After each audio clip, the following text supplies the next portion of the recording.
The Transgender Law Center runs a YouTube channel, and they have this video on it.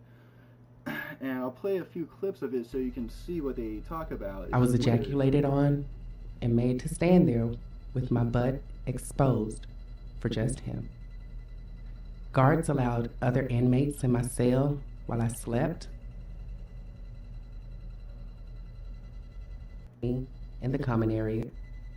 Men masturbated while sitting at the table with me in the common area. In my entire 12 days, I saw more penises in 12 days than I have in my entire 38 years of living. And she keeps going on I'm about living how with HIV. it shouldn't be That like, not disclosing my talking about status this to law my sexual here. partner And before we end with sex this is a felony.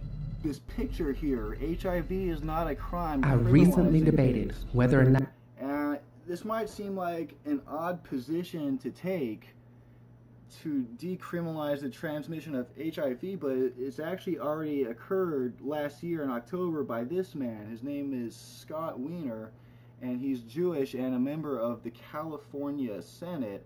And according to Wikipedia, he did this law thing here, which aims to change the laws that make it a felony to expose someone to HIV without their knowledge and consent.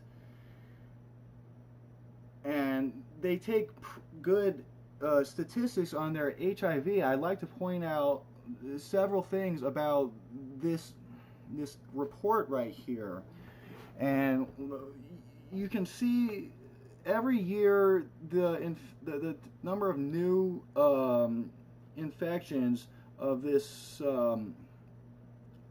stage 1 infections has been dropping every year, but the drop is slowing, the drop has been slowing between each year, pretty much, it looks like, and it's kind of slowly going down, but it's not really getting closer to zero, and it didn't seem to make much of a difference. But when you look over here, you see that the number of children that were diagnosed with HIV is 4, which is the most it's been in this history. The only year where it's had as many cases was here in 2008, but that was when they had much more cases in total. It was only 0.8% of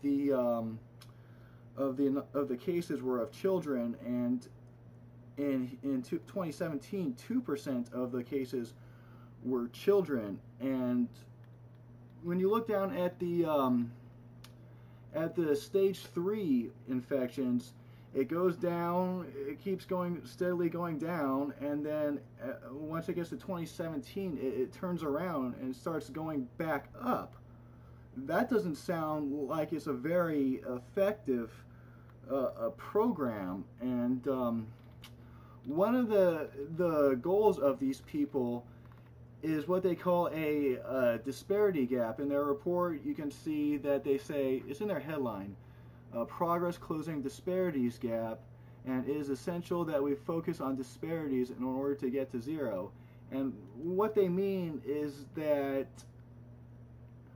they got this number, the white number, to go up from last year and get different down here. So there's just a higher percent of white people getting HIV from last year. And one more thing to point out that I think is important, because I think it's